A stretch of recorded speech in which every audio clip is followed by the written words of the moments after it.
Assalamualaikum warahmatullahi wabarakatuh. Halo semua, nama saya Raja Ivan Maulana dari kelas 11 IPS 2. Pada kesempatan hari ini saya akan menyampaikan presentasi tentang teks drama, dimulai dari pengertian, ciri-ciri, hingga contohnya. Marilah kita simak. Baiklah teman-teman, marilah kita simak penjelasan berikut ini. Apa yang dimaksud dengan teks drama? Teks drama adalah suatu teks cerita yang dipentaskan di atas panggung atau biasa disebut teater, ataupun tidak dipentaskan di atas panggung seperti drama radio, televisi, dan film. Drama secara luas dapat diartikan sebagai salah satu bentuk sastra yang isinya tentang suatu kehidupan yang disajikan atau dipertunjukkan. Selanjutnya ada pengertian teks drama. Yang pertama, pengertian drama menurut tim Kemdikbud tahun 2017 halaman 235 yang mengemukakan bahwa drama adalah suatu cerita atau kisah yang menggambarkan kehidupan dan watak melalui tingkah laku akting atau dialog yang dipentaskan. Yang kedua, senada dengan pendapat di atas, Kosasih tahun 2017 halaman 132 memaparkan pula bahwa drama adalah bentuk karya sastra yang bertujuan untuk menggambarkan kehidupan dengan menyampaikan pertikaian dan emosi melalui lakon dan dialog. Yang ketiga, berpendapat sama namun dengan redaksi yang berbeda, Waluyo tahun 2002 halaman 2 juga mengemukakan bahwa naskah drama merupakan salah satu genre karya sastra yang sejajar dengan prosa dan puisi, namun bentuknya berbeda. Selanjutnya, ciri-ciri teks drama. Drama sebagai karya sastra yang berbeda dari karya sastra lainnya memiliki beberapa ciri sebagai berikut ini. Yang pertama, memuat dialog atau percakapan yang dapat dibawakan oleh pemeran atau lakon drama. Yang kedua, mengandung cerita, kisah, atau narasi yang disampaikan melalui dialog atau percakapan antar tokohnya.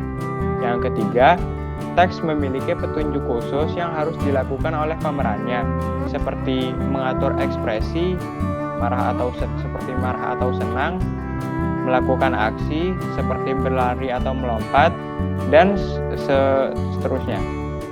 Yang keempat, karena drama secara eksklusif menggunakan dialog sebagai isinya, maka penulisan percakapan tidak usah menggunakan tanda petik. Yang selanjutnya adalah jenis-jenis teks drama.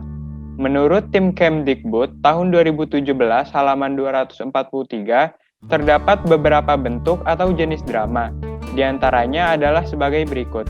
Yang pertama, berdasarkan bentuk sastra cakapannya. A. Drama puisi, yaitu drama sebagian besar cakapannya disusun dalam bentuk puisi atau menggunakan unsur-unsur puisi. B. Drama prosa, yaitu drama yang cakapannya disusun dalam bentuk prosa. 2. Berdasarkan sajian isinya. A. Ada tragedi atau drama duka, yaitu drama yang menampilkan tokoh yang sedih atau muram, yang terlibat dalam situasi gawat karena sesuatu yang tidak menguntungkan. B. Ada komedi atau drama ria, yaitu drama ringan yang bersifat menghibur, walaupun selorohan di dalamnya dapat bersifat menyindir dan yang berakhir dengan bahagia. C. Tragikomedi atau drama dukaria, yaitu drama yang sebenarnya menggunakan alur duka cita, tetapi berakhir dengan kebahagiaan. Yang ketiga, ada berdasarkan kuantitas cakapannya. A. Pantomim, yaitu drama tanpa kata-kata. B. Ada mini kata, yaitu drama yang menggunakan sedikit kali kata-kata. Dan C. Dialog monolog, yaitu drama yang menggunakan banyak kata-kata. Yang keempat, ada berdasarkan besarnya pengaruh unsur seni lainnya. Contohnya A. Drama opera, yaitu drama yang menonjolkan seni suara atau musik. Ada B. Sendera tari, yaitu drama yang menonjolkan seni drama atau tari. Dan C. Ada drama tablo, yaitu drama tanpa gerak atau dialog. Yang kelima, ada drama berdasarkan bentuk-bentuk lain atau alternatif dan khasnya sendiri. Yang A. Ada drama absurd, yaitu drama yang sengaja mengabaikan atau melanggar konversi alur, penokohan, dan tematik. Yang B. Ada drama baca, yaitu naskah drama yang hanya cocok untuk dibaca, bukan dipentaskan. Yang C ada drama bourgeois, yaitu drama yang bertema tentang kehidupan kaum bangsawan, muncul sekitar abad ke-18. D ada drama domestik, yaitu drama yang menceritakan kehidupan rakyat biasa. Yang E ada drama duka, yaitu drama yang khusus menggambarkan kejahatan atau keruntuhan tokoh utama. Yang F ada drama liturgis, yaitu drama yang pementasannya digabungkan dengan upacara kebaktian gereja di sekitar abad pertengahan. Dan yang G yaitu drama satu babak, yaitu lakon yang terdiri atas satu babak, berpusat pada satu tema dengan sejumlah kecil pemeran gaya, latar, serta pengaluran yang ringkas. Selanjutnya ada unsur-unsur dari teks drama. Berikut adalah pemaparan unsur-unsur drama menurut tim Kemdikbud tahun 2017 halaman 245 yang meliputi berbagai hal di bawah ini. Yang pertama ada latar. Latar adalah keterangan mengenai tempat, waktu, dan suasana di dalam naskah drama. Meliputi latar tempat, yaitu penggambaran tempat kejadian di dalam naskah drama, seperti rumah, medan perang, dan di meja makan. Yang kedua ada latar waktu, yaitu penggambaran waktu kejadian di dalam naskah, seperti pagi hari pada tanggal 17 Agustus 1945. Dan yang ketiga ada latar suasana atau budaya, yaitu penggambaran suasana ataupun budaya yang melatar belakangi terjadinya adegan atau peristiwa dalam drama. Misalnya dalam budaya Jawa, dalam kehidupan masyarakat Betawi, Melayu, Sunda, atau Papua. Yang kedua ada unsur penokohan. Tokoh-tokoh dalam drama diklasifikasikan sebagai berikut.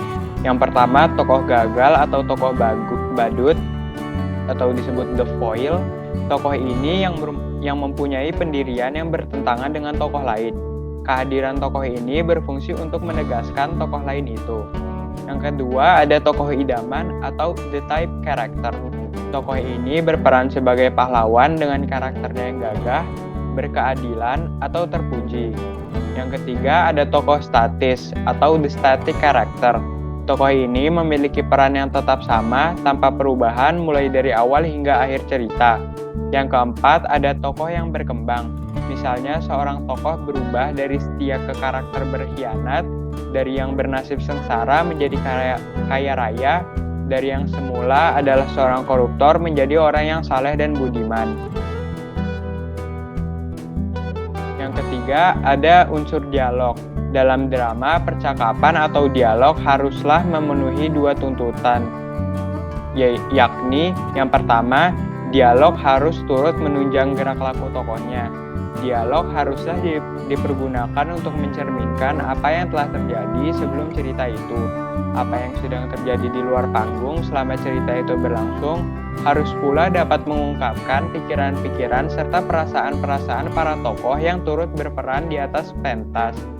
Yang kedua, dialog yang diucapkan di atas pentas lebih tajam dan tertib daripada ujaran sehari-hari. Tidak ada kata yang harus terbuang begitu saja. Para tokoh harus berbicara secara jelas dan tepat sasaran. Dialog itu disampaikan secara wajar dan alamiah. Unsur yang keempat adalah tema. Tema adalah gagasan utama yang menjalin struktur isi drama.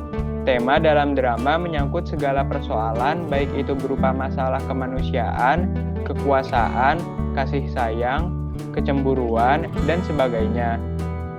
Tema jarang dinyatakan secara tersirat. Oleh karena itu, untuk mengetahui dan merumuskan tema drama, kita perlu mengapresiasi drama secara menyeluruh terhadap berbagai unsur karangan itu. Selanjutnya, ada struktur dari teks drama. Menurut tim Kemdikbud tahun 2017 halaman 237, struktur teks drama adalah sebagai berikut ini.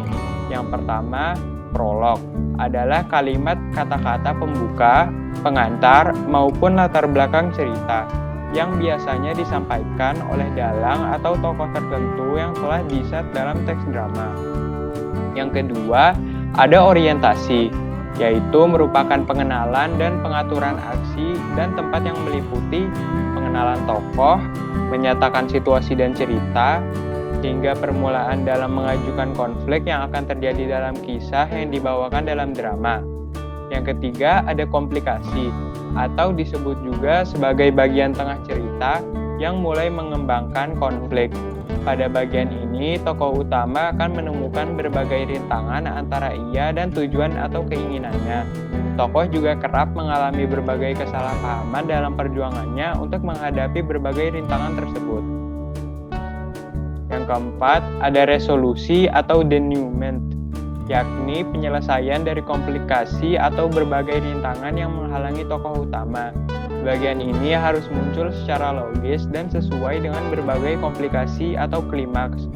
Klimaks adalah puncak konflik yang menyekat komplikasi dan resolusi yang sebelumnya telah dihadirkan. Yang kelima dan terakhir adalah epilog, yaitu merupakan bagian penutup dari drama berupa kata-kata penutup yang berisi simpulan atau amanat mengenai keseluruhan isi drama. Bagian ini pun biasanya disampaikan oleh dalang atau tokoh tertentu. Selanjutnya ada kaidah kebahasaan dari teks drama. Menurut tim Kemdikbud tahun 2017 halaman 264, teks drama memiliki ciri-ciri kebahasaan sebagai berikut. Yang pertama, banyak menggunakan kata yang menyatakan urutan waktu atau konjungsi kronologis, seperti sebelum, sekarang, setelah itu, mula-mula, dan kemudian. Yang kedua, banyak menggunakan kata kerja yang menggambarkan suatu peristiwa yang terjadi. Contohnya, menyuruh, menobatkan, menyingkirkan, menghadap, dan beristirahat.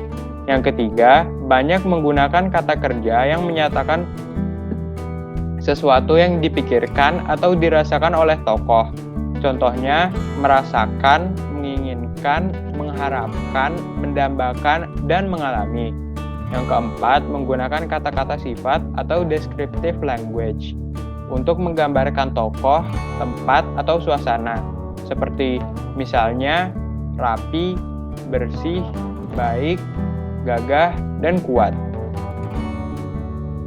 Selanjutnya adalah langkah-langkah membuat teks drama. Berikut adalah langkah-langkah untuk menulis teks drama. Yang pertama, kita harus menentukan ide, cerita, tema dari cerita yang kita buat. Yang kedua, menentukan tokoh, penokohannya, latar, dan tema cerita. Yang ketiga, mengembangkan ide cerita dengan perhatikan keaslian cerita. Yang keempat, menyusun adegan demi adegan dan dialog serta cerita dilengkapi teks samping atau petunjuk teknis. Yang kelima, menggunakan gaya bahasa yang sesuai dengan latar cerita. Dan yang keenam dan terakhir adalah menyunting teks drama atau naskah drama yang telah ditulis. Selanjutnya ada tujuan dan manfaat dari teks drama.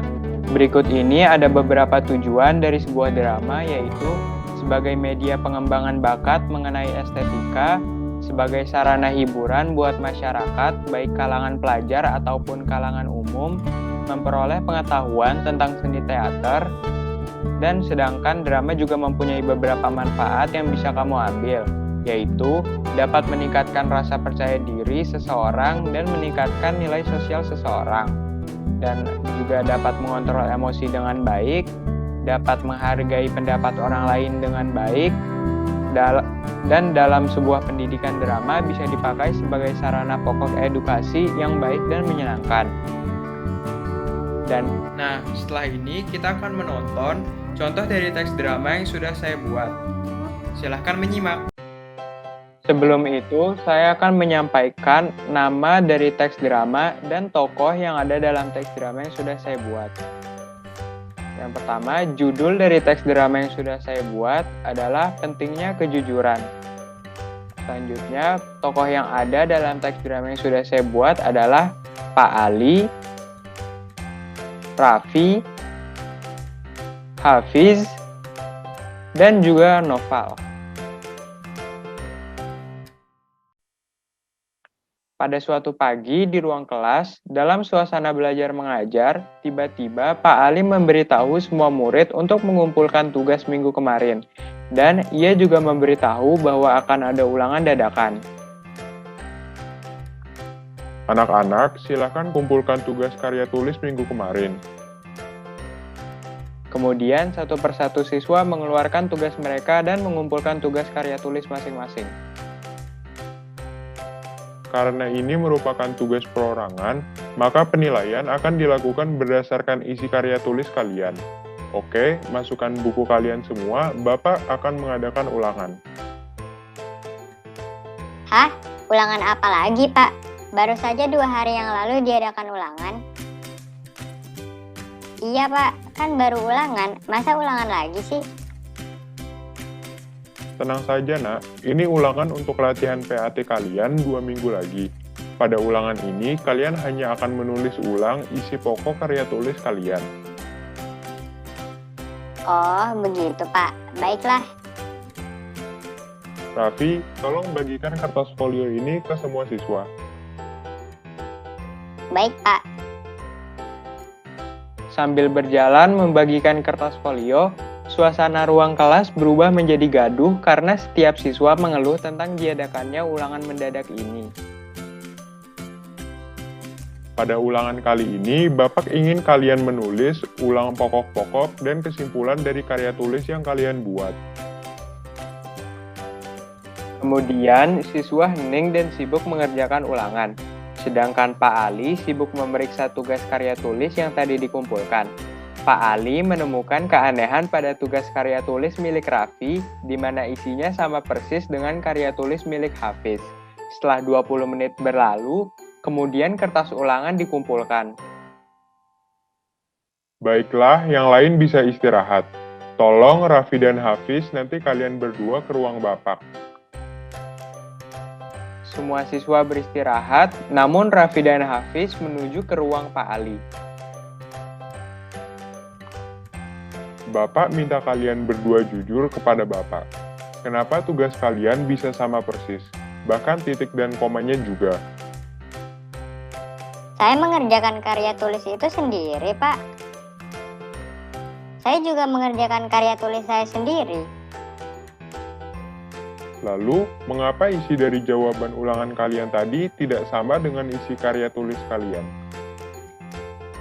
Lama Raffi dan Hafiz terdiam, takut-takut untuk memulai berbicara. Kalau begitu, Bapak anggap kalian tidak mengerjakan tugas karya tulis dan tidak mengikuti ulangan tadi. Maaf, Pak. Kalau saya jujur, apakah kalau saya berkata jujur maka Bapak akan memaafkan saya? Tentu, Saya mendapatkan materi untuk tugas karya tulis dari internet, Pak. Saya langsung copy paste dan tidak saya baca lagi. Itulah mengapa ulangan tadi tidak sama dengan isi karya tulis saya. baiklah, alasan bisa Bapak terima. Terus kamu, Raffi? Saya minta tolong Novel mengerjakan tugas karya tulis itu, Pak. Dan kelihatannya ia mencari sumber dari internet. Kalau begitu, tolong panggilkan Noval. Baik, Pak. Raffi pun keluar memanggil Noval. Bapak memanggil saya.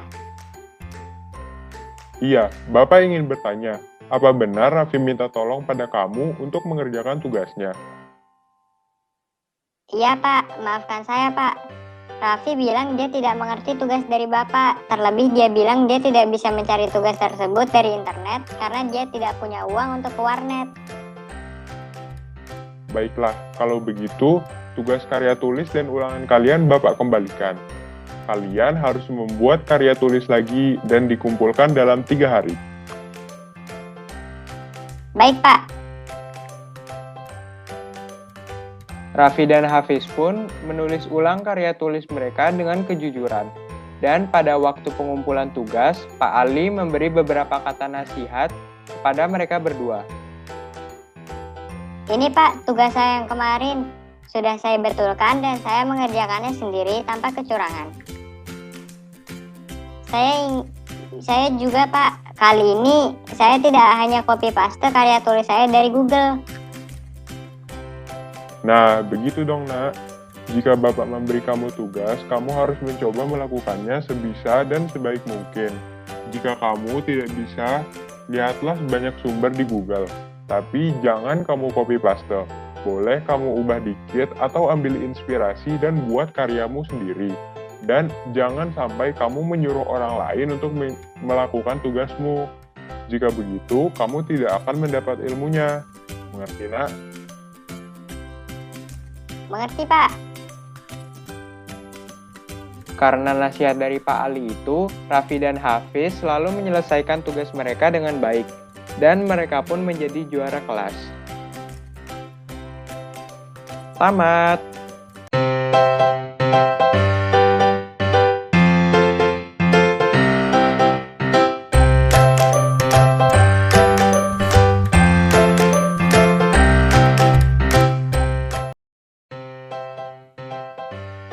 Nah, selanjutnya kita akan membahas unsur intrinsik dari teks drama yang sudah kita simak tadi. Nah, yang pertama judulnya adalah pentingnya kejujuran. Temanya adalah tentang kejujuran. Penokohannya ada Pak Ali yang digambarkan sebagai seorang guru yang peduli terhadap muridnya. Selanjutnya ada Raffi yang digambarkan sebagai murid yang baik, namun kadang berbuat kesalahan.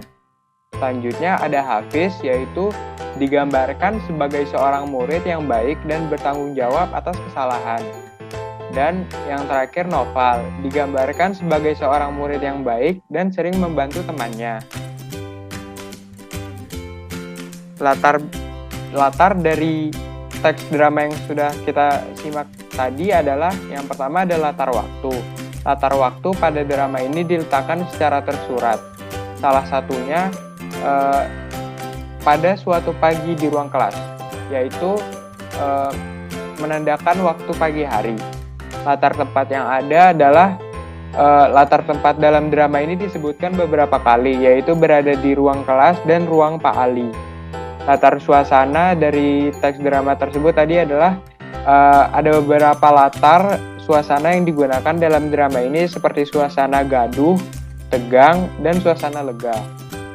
Alur dari teks drama tersebut, alur yang digunakan dalam drama ini adalah alur maju. Amanat yang ada dalam teks drama tersebut adalah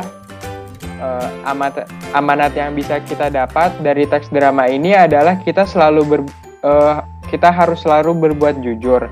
Jika kita diberi tugas oleh guru, lakukanlah sebisanya. Dan jangan berbuat curang, karena pasti ada imbalan buruk jika kita berbuat curang. Nah, itulah tugas dari teks drama. Terima kasih sudah menyimak. Wassalamualaikum warahmatullahi wabarakatuh.